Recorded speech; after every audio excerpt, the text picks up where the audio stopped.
It's like you see a girl over there, oh, let me go talk to her. You go talk to her. It's like, hey, can I buy you a drink? No, get lost.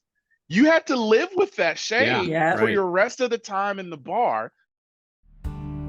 Take a girl and a guy, and they fall madly in love and form a family. Sprinkle in some counseling degrees and a doctorate, a dream of transforming relationships as we know it. And 20 years later, we give you power couple Dr. Ray and Jean Ketkodian. And this is Couples Synergy.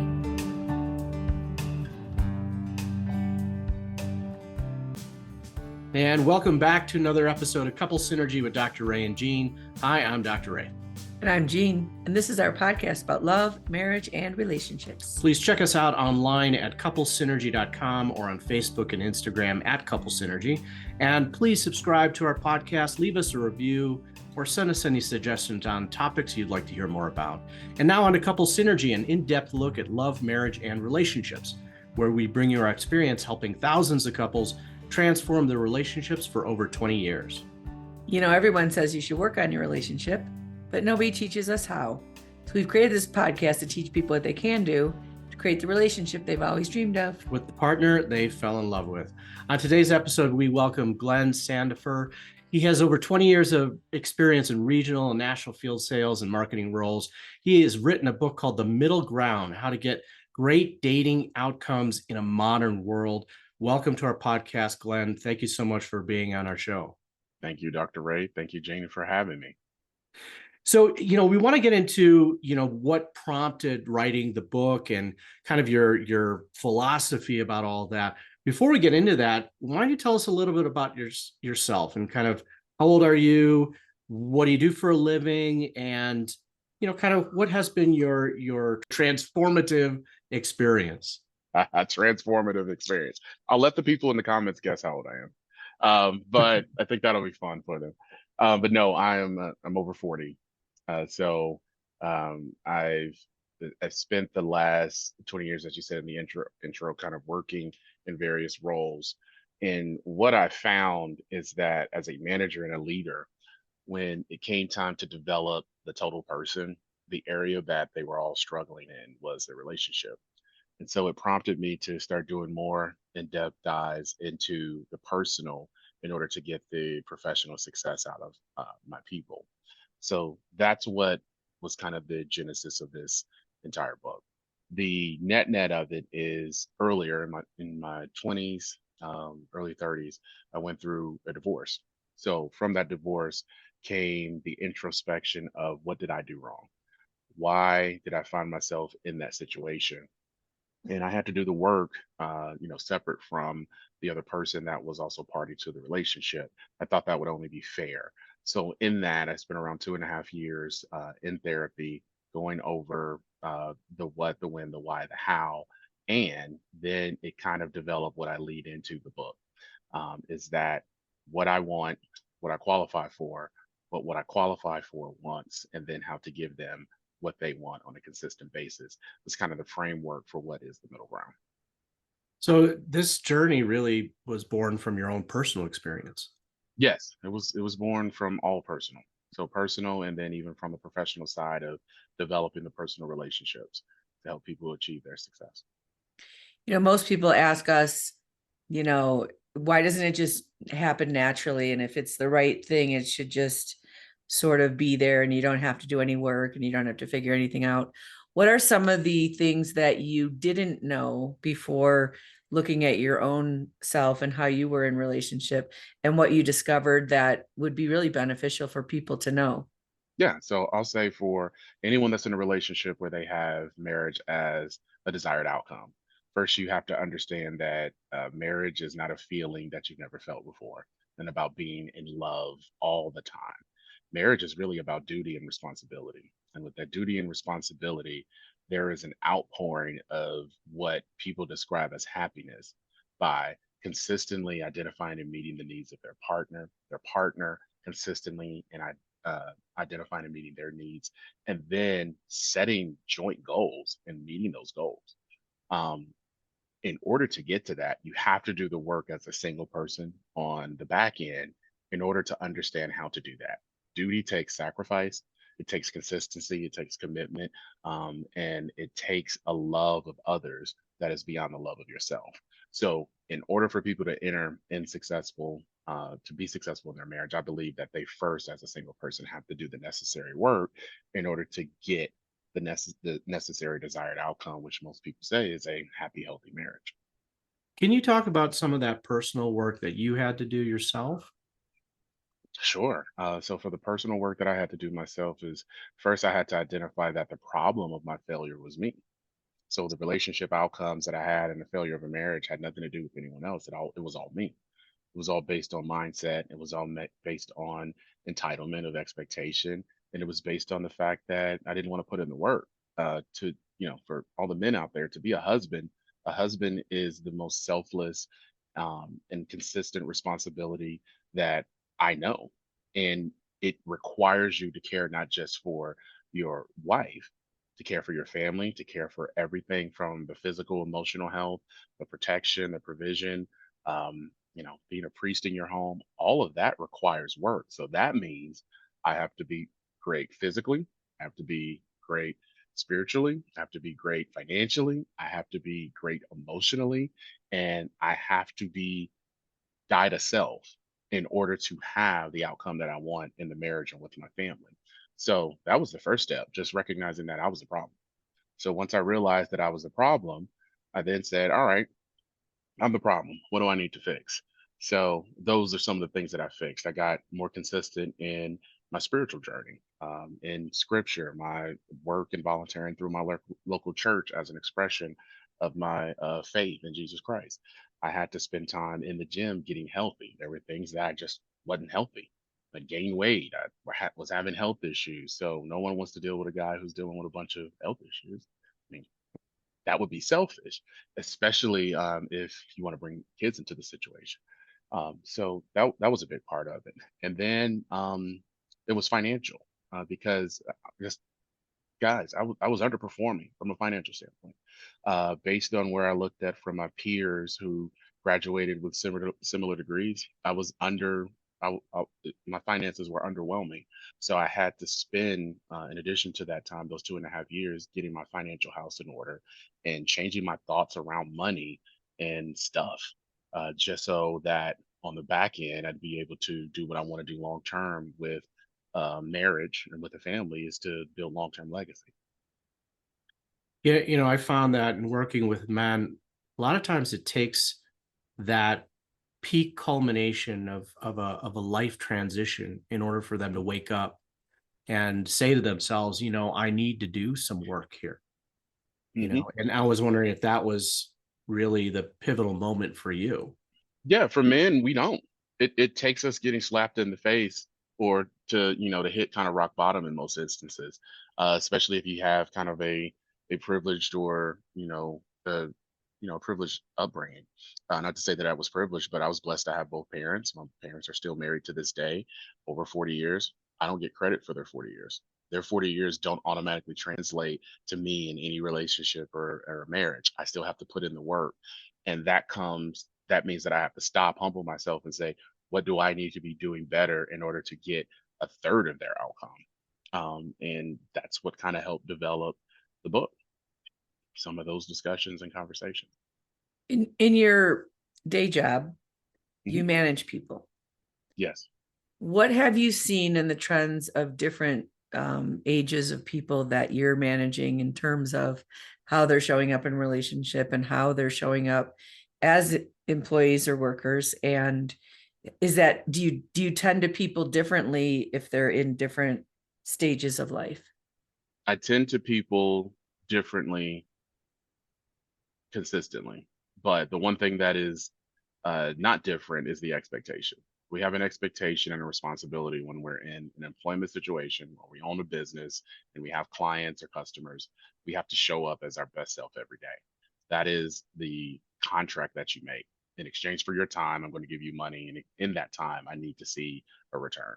So, what I have found, regardless of stage, if someone is single and they're dealing with relationship troubles or they're chronically single, it it shows up in how they they behave or they work. Um, I will say, I mean, if we look at it in kind of terms, I don't like to use the generation. Let's just say, so Gen Z is showing up to work with an expectation, unlike what I hear in culture. Mine, the employees that I have managed and had the privilege to manage, they are all showing up. They want to be, they're accountable. They want real time feedback on what they can do better. And they want a clear path to their stated goal. So that's what I see. And when you don't provide them that, I believe that they walk out the door. I think they are also doing that in their relationships, which is why we're seeing the interest in marriage declining in that generation, while we're seeing the age of first marriage go higher and past 30 and 30 for women, 33 for men, roughly numbers. You guys can fact check me on that. We're seeing it just go up because I'm having success at work, which is what we talk about in the book. I'm getting promotions, I'm getting my bonuses, and I'm following this formula. When I date, I'm trying to follow that formula and I'm not getting the outcomes. It's completely different.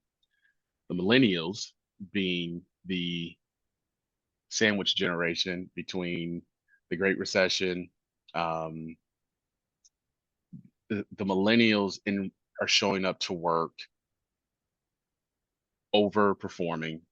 For those that are good millennials, because we know there's some millennials that aren't doing anything. For the millennials that I've had the privilege of leading, they have been very consistent in their work.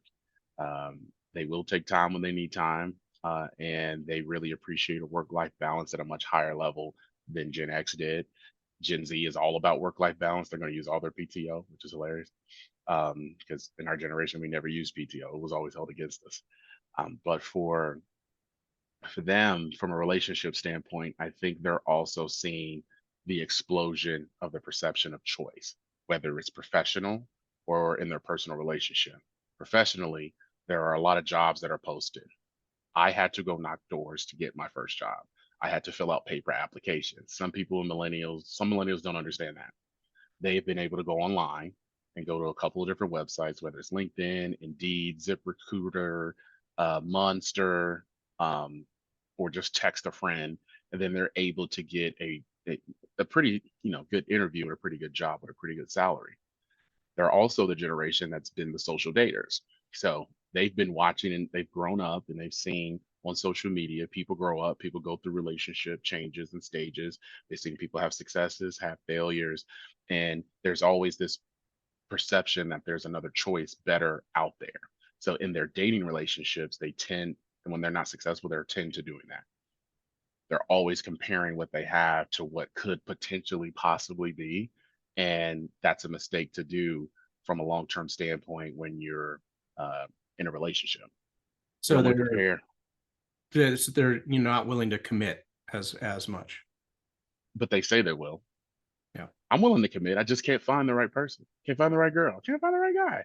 Well, it's because you're looking at 918 people you follow on social media. Of course, you can't find the right guy. It's hard to choose between 918 people. It's really difficult. So I don't even think it's an issue of commit. I think that's also the generation of the list, because at work they come in with lists. Mm-hmm. So they go into their relationship with these lists. These lists are long, and these lists are in most instances unrealistic and delusional. That's why in our book, I talk about what do you qualify for. So you have to first understand what you qualify for in order to get the result that you want. In some instances, I've said that there are people who have a list where, for women, for men, he's 6 foot, wears, makes six figures, has a six pack, and you have to be fit, you have to be financially compatible, and you have to be physically attractive at the same level. If not, it's not going to go over well, because you don't want it to be too incongruent where one is up here and the other is down there. But they don't believe that. I want what I want. I want what I look at. I want what I see every day, and I'm not going to settle for anything outside of everything that I want. And I don't have to hold myself to the same expectations. Yeah, and I don't have to hold myself to the same expectations. I think the millennials also talking about that. They saw their parents go through layoffs. They saw their parents go through divorces. So in that same breath, seeing the divorces at a high level, seeing layoffs and job losses, right sizes and downsizes, there's a skepticism for full commitment to both professionally and to their personal lives. I don't want to end up that way. So I have to protect myself at all costs so I don't end up that way. Yeah, I read somewhere that the rates of cohabitation with millennials are the highest of all the generations. Why do we think that is? There's a lack of commitment there, and and they have a back door. They're owning property together, but they're not actually going through the process of getting married. It's interesting listening to this, and it seems like the millennials were very influenced by what was happening in their family and what was happening in their community, but Gen Z is more influenced by what's happening in the school systems and the politics. School systems, politics, and on social media. Mhm. I'd add that there. So Yeah. what they see in those three areas is kind of dictating how they move. And in previous generations, you didn't have that visibility or that access to information. I mean, we have more access to information, more access to money, more access to opportunities than any given time in our history. So no wonder our needs have changed and our expectations about how we address our needs have increased. Um, I, I will say that as we were continuing to talk about the generations, Gen X is just sitting back judging everything silently. And Gen X is, I think Gen X would be the youngest grandparents right now. So Gen X may have gone through, I had a marriage, it ended after 15 years, the kids are all adults, and now I have grandkids. I'm looking for a job that's going to get me to retirement. I'll put my head down. I won't be trouble. I don't need a promotion. If you want to promote me, let's talk about it.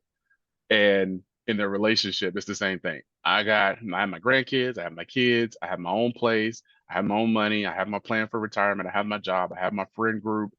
If you want to come along with me on this journey, great. But we don't have to talk about anything long term or commitment. I'm 55. I'm good. We'll just see where it goes over the next couple of years. You're talking about our generation here. We are actually going to be grandparents in January. Our kids are grown. Yes. And we see that too. With the boomers though. Oh man. Now I read somewhere that the largest population on match.com are boomers. And they also have the largest amount of divorce. Have the largest amount of divorce. So they're looking at on the back nine, how do I want to end this thing? It's pretty morbid, but it's the reality. It's what's going through their mind when they're swiping. Right. All right. Do I want to spend my next 12 Christmases with this person? Nope. Next. All right. Do I want to spend, all right, my grandson's graduating college. Like I got my summer home. I got my girls' trip. I got this that I do. I got my class reunion, because class reunions are really big with boys. Nope. Swipe next. And so that's going through their mind. But the boomers are, yeah, that's funny that they are. I did see that stat about a month ago that they're the largest population that is on the dating sites. And that makes sense because from what I understand, you can add your age range on there, so they can narrow it to the age range that they want. So in your book, do you address the different generations and what specific considerations that they have to make?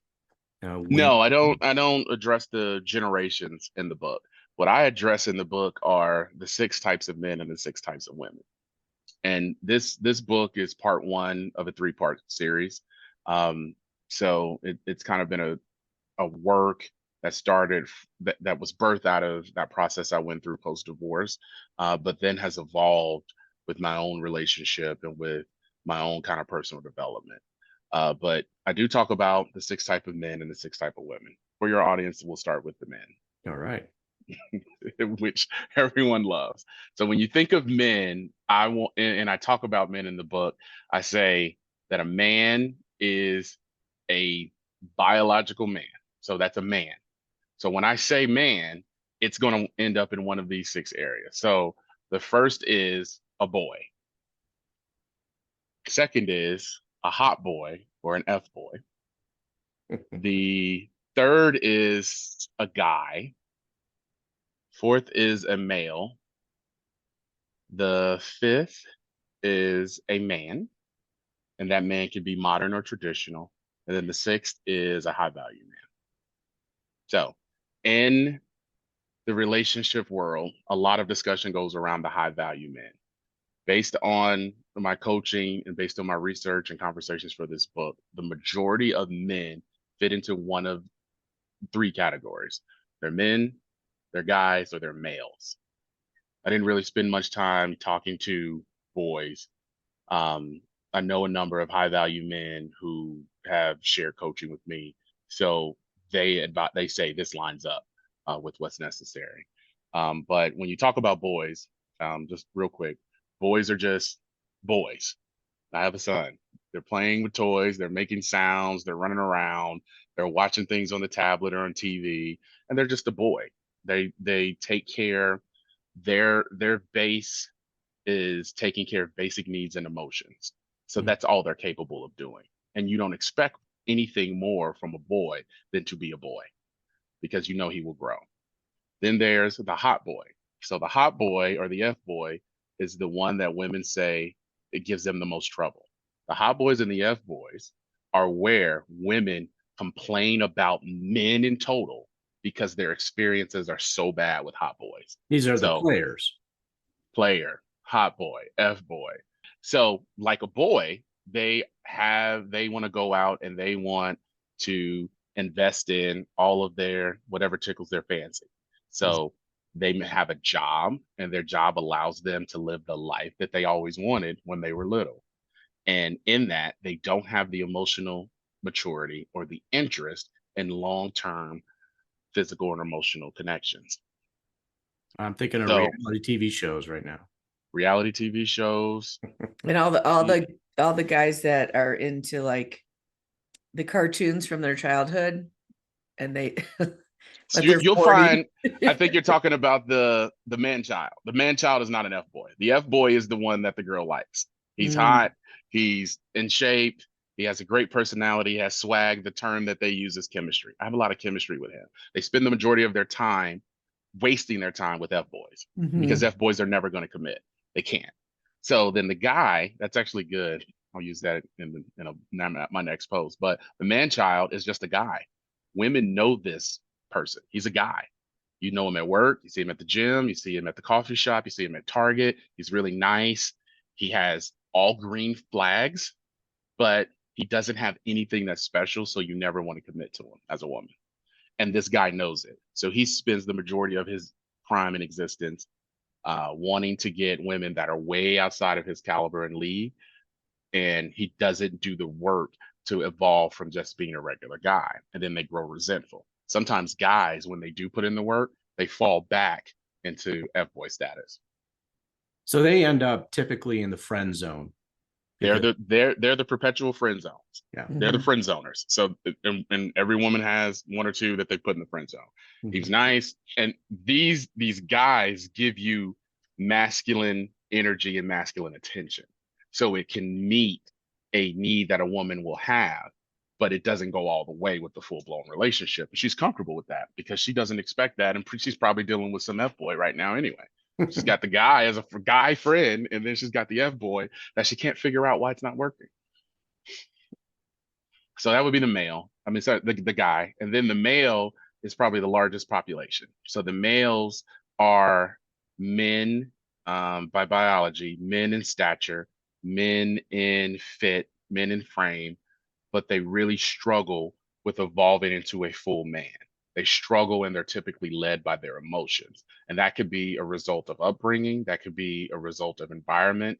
But when women date males, males appear to be men, but there's always something holding them back from the full next phase. And when women get out of the F boy phase, they go right into this phase with males. And then now that they've had F boys for the majority of their dating life, and now they have a male, they ain't no good men. Well, Mm. of course not. You got males and F boys that you've been messing with. They're never going to be good. They're never going to give you the full spectrum of a man. And men can be really two type of men. I mean, there are blue collar, white collar men I talk a little bit about, but it's really about traditional or modern. So a traditional man is what I talk about with my grandfather. So both my grandfathers came home from World War II. They bought a house in the same neighborhood. They married one woman. They both had 7 kids, and they were married to those women until they died. And what did they do in between besides raise 7 kids?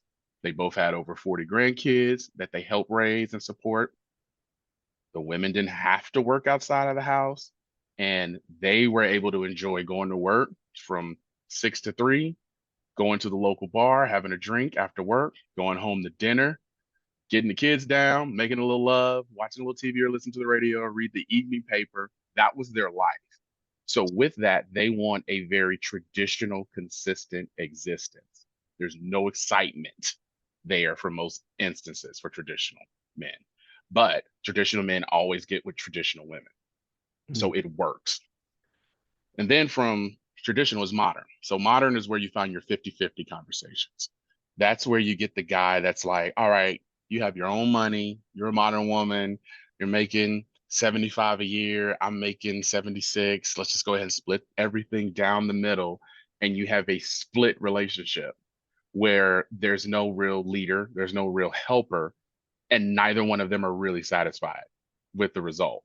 But it's nothing's bad happening. There's no verbal abuse, physical abuse, there's no infidelity, there's no financial abuse, but it's just not working. And if you want a modern relationship, you have to go into it at the beginning of a modern relationship, and you just have to keep it modern. But it can ebb and flow. And then we talk about the high value man. The high value man is the man that everyone wants to be and everybody wants. But a high value man is created over time. I don't know one high value man that is under 45. Mm-hmm. Just don't know, because at this point, you don't have enough life experience. The high value man is a high earner. They're a leader in their industry and field. They're a leader in their community. They're committed to one woman.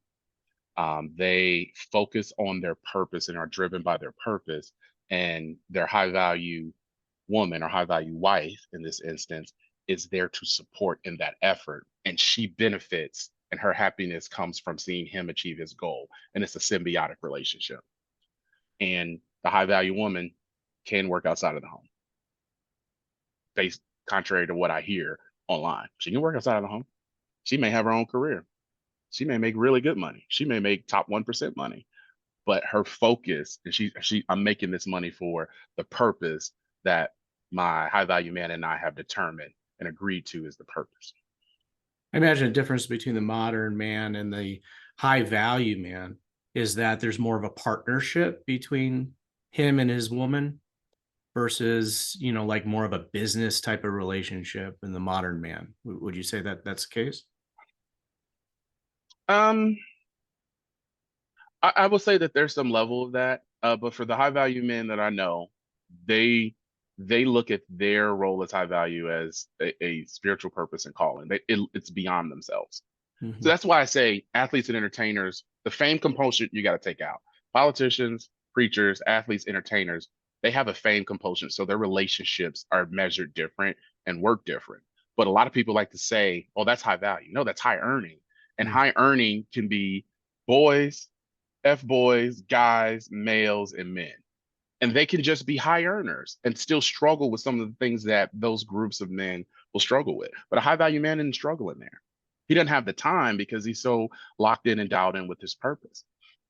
And a high value man is only judged as a high value man by other high value men, not the market. Yeah. High value men say, "Come on over here and be with us." And do you think you can be a high value man without mentorship? No, I don't think any man on this list should go through life without any mentorship. Mm-hmm. Mentorship is important, especially if you're someone. I was fortunate enough to have and still have a great relationship with my father and have him in the home every day. There's mentorship that comes along with that, but there's also mentors that come outside of the home, and those mentors can be, in a lot of communities, you see them through your athletics, you see them through your local community centers, you see them in your church, and then you see them in business. I still have mentors, and my mentors provide me real-time feedback on how to achieve the next level, and I take that and implement it immediately. Do you think you can be a high value man without spirituality? I know some high value men based on the definition of characteristics who don't have quote spirituality, but what they do have is a moral compass. So they have a moral compass that kind of leads them what is right or wrong and what is truth and what is a lie. And those will be the only ones. The majority of the men that I know have a spiritual component, and the of that group that I know and am in regular communication with, they are Christians.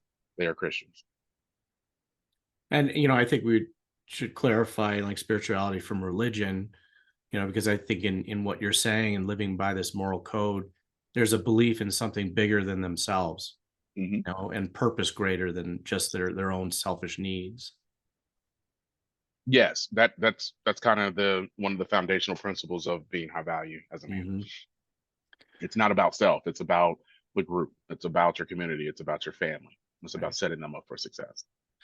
So what about the 6 women? They need to buy the book to hear that. Right. Well, I won't go through the detail, but I'll give the ladies in the audience what that. So I know they're probably like, well, I want to hear about this. So 6 women. So when we talk about women, we're talking about someone that's biological, that's born, that is a woman, moves through the world as a woman. So we have a girl. A girl is all about her feelings, her fantasies, her friends. So just a girl. I have a daughter. She's a girl. She's girly. She likes to do girly things, and that's okay. I don't expect her to be more than a girl. Then she becomes a hot girl, or the popular term, a city girl. The city girls have the ability now to financially um, go ahead and quench the thirst with their feelings, their fantasies, and they are heavily influenced by their friends and the market. So whatever the trend in the culture is, city girls and hot girls are on it. City girls have no interest in consistency, long-term connection. They actually live their life in chaos. Mm-hmm. Yep. A lot TikTok. of a lot of guys get here and get their feelings hurt. Guys, because the city girl was like, well, I'm gonna go ahead and give him a chance. You're gonna give him a chance, girl? Yeah, girl, I'm just gonna give him a chance. I ain't got nothing else to do this summer. So he gets put on the roster. He's friend zone, and then she may or may not do something, but then she regrets it, and to deal with that regret, she cuts him off, and he can't handle it. I don't understand. I don't understand what I did. What did I do wrong? I was doing. She's a city girl, man. Yo, she needs to go be with the F boy or the city boy, and then they need to go have a great life together in their toxic relationship. So that would be city girl. And then we have just she's a gal. So like a guy, it's a girl, she's at the school, she's at work, she's at the gym. She's just a girl, nothing really special, and she's done nothing wrong. She's a really nice person. But she knows where she is, and she doesn't really shoot her shot. If she gets attention, she's going to go all full force with whoever gives her that attention. And that turns off for those gals a lot of city boys or hot boys or F boys. They spend a lot of time with the inverse with a lot of the gals. And then the gals are sitting up here. I can't just really find a man. I was dealing with this one guy 2 years ago, and he really broke my heart. I don't want to be bothered. Guys and gals get together, and they're together for 40 years, and they're happy. There's nothing bad about it. There's nothing overly remarkable about that type of relationship, except the longevity. And the longevity is based on mutual respect and trust. So you got the gals, then you have the females. All right, to the audience that is listening on this podcast, females will be the largest group. And by me saying that, you already know. So the females are the ones that when you date them, it's always something. It's never enough. It's always chaotic. It's always too much. It's always a lot going on. There's just always something going on, and they can never really get grounded, even though they desire a grounded, consistent relationship. For whatever reason, They just can't get out of their way, and they live their life really heavy through their emotions. Their emotions dictate everything: where they go to school, how much education, where I work, where I live, what car I drive, where I'm going to eat, how I'm going to dress, who's my friend group, what guy I meet. Okay, I broke up with that guy. That's what they are. And it's always something with this group. Nothing's ever enough. Hmm. They typically find themselves super frustrated with modern men and with males. Modern men, because modern men want everything 50-50, and they can't really get over themselves, like the guys, I'm sorry, the modern men. And the males are just as emotional as they are, and they just live in these emotional puddles. Well, when you said this, it made me feel this way, and I don't really like the way they said it. But when you said this, I thought about it this way, and it reminded me of 6 years ago when I was with this guy who's an F-boy, and now I'm going to hold that against you. Well, I didn't break your heart. I didn't do that to you. I know, but I'm never going to have my heart broken again. So we're on a break. A lot of issues, a lot of drama. The example I use in an article is Ross and Rachel. Oh, friends. Yeah. Mhm. Okay. Just, it's like, dude, come on, get it together. Get it together, guys. Can't. We gotta drag this thing out 10 seasons. Can't. And that's what they do. They just drag things out. And then at like 36, they get married. We just finally got over all of this stuff. It's just like, good for you. We've been waiting for 15 years for you guys to figure this out. And then you have your women. Women are going to be modern, and they're going to be traditional. I would say that would be the second largest group, would be modern women. Modern women lead with their success and lead with their education. They lead with their finances, and they want to be boss, Mm. but not really. They're modern. They're 50-50. So most of the time you'll find a modern woman in a relationship, she will hand off the stuff that's hard that she doesn't like to the guy, and the guy's is modern. He's resentful. He doesn't say anything. He just does it, and then this resentment builds. But because they're in a 50-50 arrangement, no one is going to talk to the other person about their situation. And then traditional women are women who are full adults, fully grown, um, understand their role. Work may not work, but they're 100% focused on the responsibility of their home, the responsibility of their man. And then high value women are out there making sure that their man is driving, high value man is driving to his purpose. So, when you're considering all of these different categories, it really matters as far as the pair up. Yes. And kind of what you were saying, you have to qualify for a certain category that you're shooting for. I mean, the obvious one is a girl does not qualify for a high value man. A city girl does not qualify really for a man, traditional man. But a lot of times where I see people and where people tell me they're struggling is they're misaligned. And the Bible says, do not be unequally yoked. People are completely unequally yoked when it comes to dating because of the things we talked about earlier. Social media tells me I have choice. I like the way she looks. Ooh, I like the way he looks. Ooh, I like what he drives. And that's the basis for trying to start a full relationship. That's not enough. You got to think about all this stuff, because no one wants to be someone with they're in an emotional puddle all day. I hope not. Because there's so much more stuff to do during the day. Some people like that. Some people really like it. And if you do, males and females need to get together, and they need to go be in a neighborhood over there or an apartment complex over there with the other males and females. It's okay. Any of the pairings okay, but understanding who you are in the first the chapter 2 and chapter 3 is kind of the important step. I need to know what are the categories and where do I line up. And then as we go into book 2, we're going to talk a little bit more about, all right, now that we know what you are and what's out there, what do you want? And then when we start talking about what you want, we then talk about, all right, this is what you want. Here's how you reach the middle ground. And then there's kind of a call to action. Have you found a difference or a change or a shift in dating because of this whole change in our world?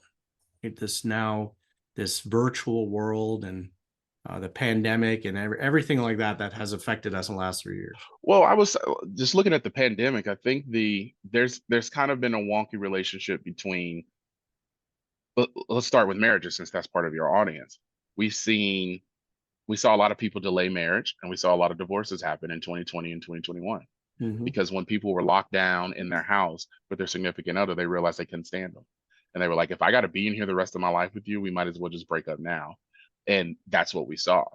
We saw a lot of people who were supposed to get married between 2020 and 2022 delay it, or they pared it down and went with a smaller ceremony. And that time allowed them to, take stock of what was really important Mhm. versus really doing that. But then we saw the other inverse where people were locked in the house. They were all alone. They didn't have anyone. And so they came out guns blazing. They were drinking their water. They were working out, and they were doing their Peloton. They were doing their hit training on their phone. And they came out like, I'm not going to go through another lockdown alone, men and women. And so I think there is a correlation, but my hope is that, during that time, people took stock into who they were and what their relationship status was and make the best of it. And if you did get out of one, don't go back into another one the same way you came out the last one. Yeah, and it seems like, in these 6 categories, there's a developmentalness to it. Like you said, you can't be, the high-end guy and male, I forget the term you used, but High-end man. high-end man, unless you're a certain age, which we've seen as well. I mean, there's things that you think differently and develop differently in post 40 something that you can't even think like that when you're 30. And then it also seems like there's a cultural component or a raw talent, like if you are good looking or if you have been taught certain values, because that's one thing that's kind of gone away from the younger generations is, when I was a kid, you went to church, that was your community, and you were expected to behave a certain way, and men were expected to behave a way, women were expected to behave a way. And then it really changed. I remember my grandma hemming her dress every year, Mhm. whatever the hemline was. And now there's so much choice and so much we can be whatever we want. So we, as human beings, don't tend to do that very well. Mhm. When we have more structure and we have to do something a certain way, then we can decide if we like it or don't like it or want to break free from that. But when it's so open-ended, we tend to just sort of freeze and the path of least resistance and stay children. Yeah. And that's the hope coming out of reading the book or experiencing the book or being a part of the community is that you can have that moment of self-reflection and self revelation to know where I stand and what work do I need to do to get the outcome. Because everyone that I talked to and everyone that's read the book has said if they had a problem with it, listen to their problem. And I asked, well, what do you want? Well, I want a relationship. Okay. Do you want to be married? Uh, okay. Pause. If you don't know if you want to be married, the answer is no. Let me just tell Mhm. you, it's not. You don't want to be married. So don't even go into a relationship with the expectation of marriage. You want kids. I would like to possibly no, don't have them. We don't need any more of that. We got enough of that. Yes, I'm ready to help raise the next generation, usher in the future leaders of the generation. If it's not that, then it should just be a no. Let your no be a no and let your yes be a yes. So I think that coming into this book with this experience and with this community, that is the hope that I want people to have some hope and a better understanding of where they stand and what the market or their potential prospect is requiring from them and how to get it versus just going through life and existing and hoping possibly potentially maybe that this will all work itself out. That's not no. If anyone believes that listening, the answer is no, it won't. You have to be intentional every day about the choices that you make in order to get the outcomes you want. And I imagine asking those questions of yourself, really doing that self-discovery, understanding what category you kind of fall into, it then determines how and what avenue you're going to go and pursue a partner, right? Yes. Whether you use online dating sites or whether you actually go into a bar. I don't know if people do that anymore. Go to a bar, meet people or meet people at work, Brunch. They all go to brunch. I was they out all of go to town this week and everyone was brunch. at brunch. Brunch started on Friday. I was like, wow. Didn't Oh, realize brunch was on Friday. They're all at brunch, spending $72 on eggs and dry pancakes all just hoping possibly potentially someone will walk up to them and say how handsome or beautiful they are. I saw it. I saw it with my own eyes. I was just Well, like, that's like is the it? grocery store from like the 80s, right? Where you go to the grocery store to do that. Mm-hmm. Mm-hmm.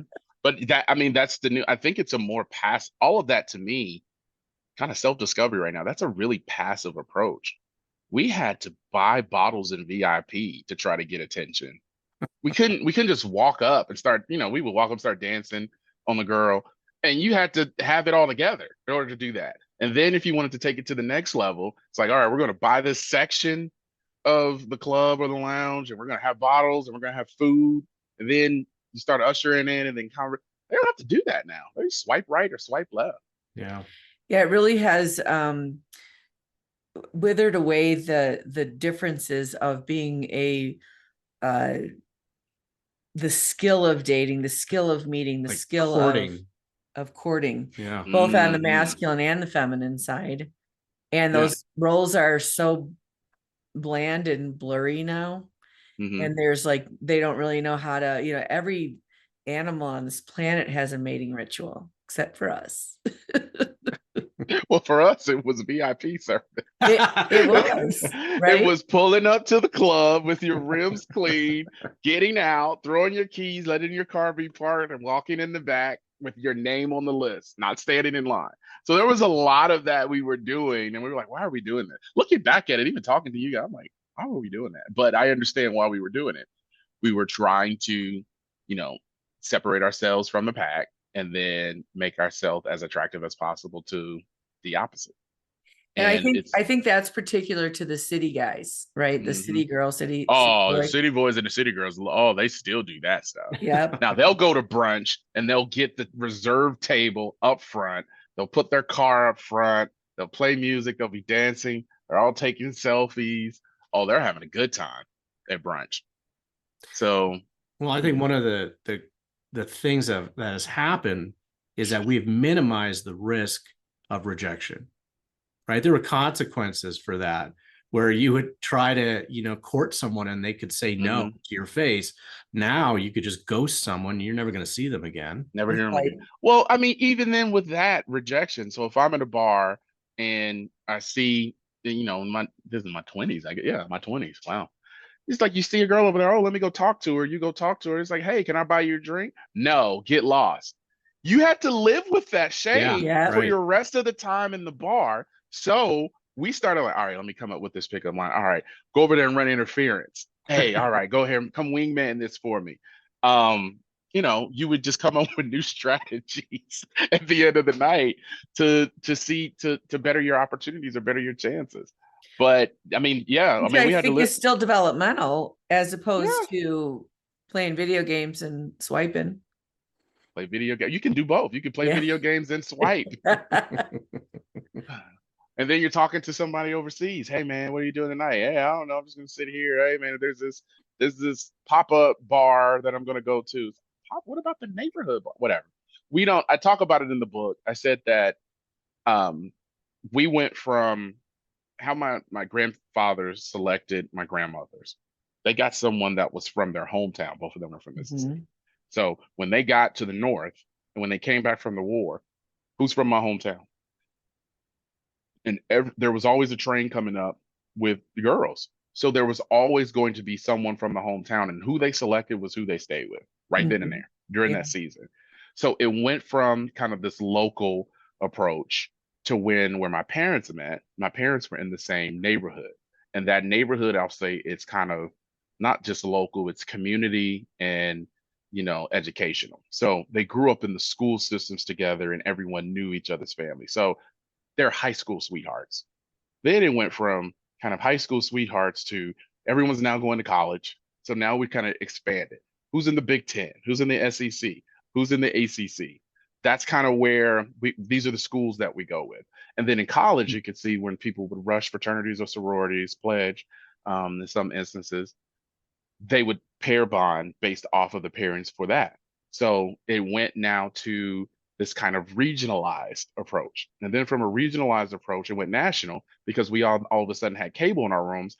And I'm seeing girls from overseas versus just the girls in my neighborhood, my school, my city. and even my college. So now it went to a international approach. And now we're at the point where I had to get in a car or get in a plane, go overseas to see that.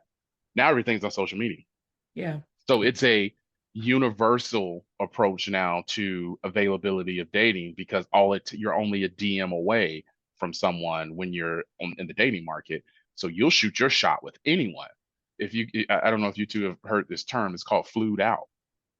Flued That- out? No, we have Tell your never. audience to look it up. Flued out. So there are men and women who are flying out people that they've never met face to face. Hmm. Wow. I live in Dubai. I met someone online in New York. I'm going to fly her out. I live in Sao Paulo, and I met this young guy in LA. I'm going to fly him out. We have podcasts of people that have that story. Yeah, we Yeah. do. That's the thing. That We was did- not a thing 20 years ago. We didn't No. know the term for it, but yeah. Well, it's popular. It was popularized by the group, the City Girls. Okay. Okay. So those are the City Girls are the ones who are flying out and getting flued out. So Yeah, it's I was just listening to what you're saying about meeting someone across the world. I think in addition to that, there's been this dilution of community. mhm, And so when you're talking about that small little community, you had consequences of the whole community. If Mhm. you dissed your neighbor's daughter or whatever, and then all of a sudden, now you got to face them in church on Sunday. mm, So now, I mean, you can fly someone out, but if mhm. you don't like her, you can fly her back and you don't have to deal with any. And there's a lot of that on the internet. Girls going live, guys going live, complaining about the person that was flown out. And Yeah. it's just like, you flew them out. What's the problem? Right. Well, now they're not coming here acting right. And then even if there's not that universal social component with that shame, which sometimes happens, they can go back to their life in South Florida. He can go back to his life in Dubai. She can go back to her life in Sao Paulo. She Mhm. never has to see that guy or run into any of that guy's friends. Just, I mean, high school. Mhm. Breaking up in high school was such a big deal. Oh Yeah. yeah. If you broke up with someone that was in your high school, oh God, don't let it be the football captain and the head cheerleader. Then it was factions in the school, Yeah. and you had to pick a side. There were consequences to people breaking up. Now, guys in high school, from what I understand, he's like, oh no, I'm not dating anyone here in school. I live in Chicago. I got a girl in Denver. Denver? Yep. We see each other. We FaceTime every night. I flew out there for Thanksgiving. She flew here for. I don't want to see her every day. I don't want there to be a problem. And you forego, from your standpoint, that entire community that you have those shared similarities with, just because of the definition of community. When I think about that, it seems like the frequency of that is electronic. And we see such an increase in anxiety and depression because of that, Mhm. because what reduces anxiety and depression is proximity and touch and regulation of things that you can't smell a person electronically. You can't feel the warmth. There's so much that isn't part of that is such a big part of being human that it loses sort of the humanness. It's like Yeah. digital versus analog. Yeah.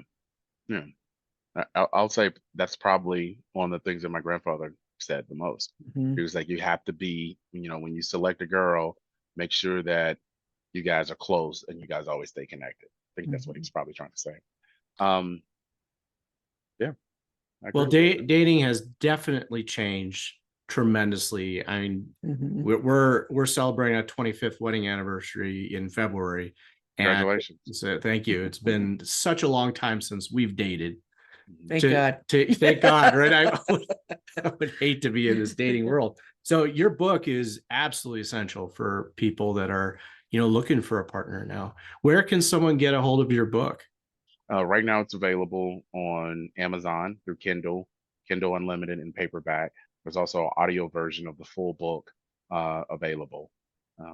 You can connect with me through a number of sources. I'm on Facebook, TikTok, Instagram, and YouTube as Middle Ground Book.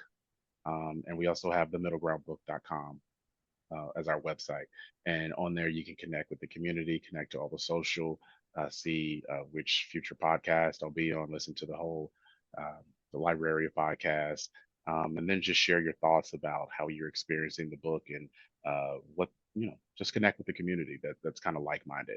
You got two factions: people who hate it or love it, and the people that hate it and love it always come away learning something different, or experiencing something different. And that's the hope. That's awesome. Yeah, it's great. Thanks very much, Glenn, for being on our podcast. And for all of you listening, the book is called The Middle Ground: How to Get Great Dating Outcomes in a Modern World. And so we're going to put all those links on our show notes and everything for our listeners for you. Okay, well, I appreciate the opportunity. Thank you to you, Dr. Ray. Thank you, Gene. And thank you to your audience for the time. I really appreciate it.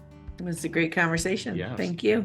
We want to thank all of you for joining us today on Couple Synergy. Our passion is in helping couples and people have happy and healthy relationships. And this podcast gives us a fun way of bringing our knowledge and expertise to you, our listeners. For all of you listening, please let us know how you enjoyed the show. If you have any questions, comments, or topic suggestions, please email us at contact@couplesynergy.com. For more information about Couple Synergy and our programs such as Relationship 101, the home study course, the Couples Weekend Intensive, and our premier coaching program called Couple to Couple, look us up online at couplesynergy.com. And if you know someone who could benefit from this episode, please download it and share it. And thank you for listening. Until next time, synergize your life and synergize your love. You have been listening to Couple Synergy with Dr. Ray and Jean Ketkodian. Couple Synergy was recorded, edited, and produced by Dr. Ray and Jean Ketkodian. Voiceover and music entitled Breathe and Let Go was recorded and composed by Gina Gonzalez.